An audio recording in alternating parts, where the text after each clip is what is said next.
When we last left off, we learned the cause of David, the yellow guy's death, a tragic car crash, and that there was a higher power controlling the world our characters had lived in. And when we open up in this final episode, we see that power right back to work turning a crank that powers the intro song we're all too familiar with by now. There's two different stories we can take away from this finale. One is the literal lore of the characters and their backstories, the story of Leslie and David, a mother and her son who died in a car crash, "You're not my real son!" and the dollhouse universe that she put together in his memory and to keep him living on.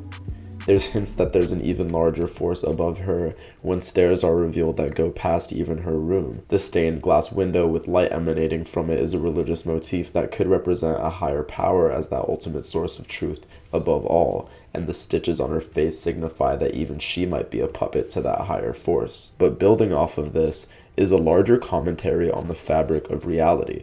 None of this seems right, does it? They just turn up and tell us what to think. Where did it even come from? The outside forces that control the way we think, and the journey to break free of these and achieve true enlightenment, haunted by the dark lesson that even if given the choice to gain true knowledge, most of humanity would choose the bliss of ignorance.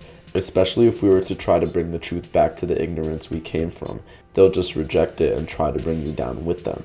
Plato's allegory of the cave is a story of, quote, the effect of education and the lack of it on our culture, with the lesson that even when you present people with the truth, they would rather stay blind and content than take the risk of learning what else is out there. Plato describes a group of people that have been chained to the walls of a cave for their whole lives. All they know as a reality are the shadows that they see on the wall. One prisoner is able to escape to the surface and understand the true nature of the world as something beyond the shadows. But when he comes back to those still in prison to teach them that all that they're seeing is just fragments of the truth that's really out there, the prisoners have no desire to see anything else on the outside. They'd rather carry on with the structure of the status quo than have everyone see the light. And that's exactly what the characters go through at the end.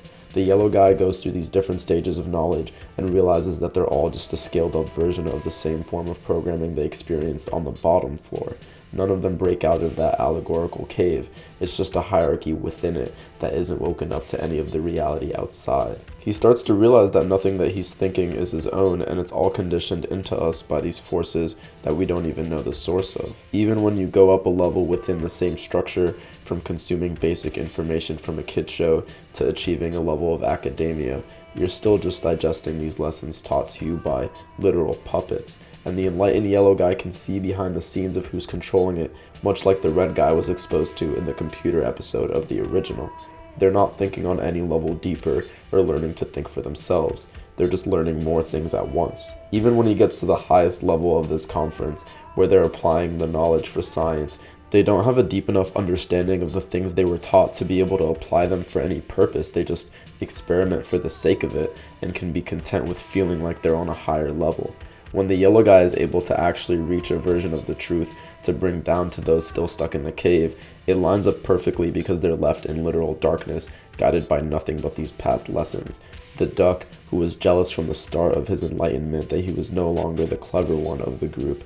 Tariff? Stop showing off. I can make up words too, you know. Needs to bring him back down to his level to restore that comfortable ignorance, takes his batteries out, and puts them back into electricity. The duck is just a tool Leslie's able to use to keep them in place, which is why she has so many of them. Why he prizes his shredder so much, the shredder that literally tears the truth up into pieces because they can't handle it. It's the end of rotting off. No, we're so close! To what? We can't go back. I'm not going back to that house! Guys, There has to be something, anything! guys, What? there's something out there.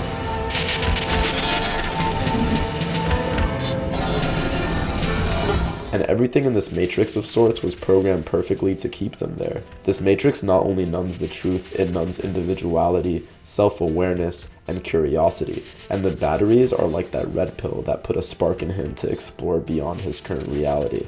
In a way, this newest season of Don't Hug Me, I'm Scared has become a playful version of the message of the Matrix, a warning to question our reality and everything we've been taught is true, have the bravery to step outside the cave, and, even more difficult, the strength to bring the truth back down to those who want you to stay in the dark just like them.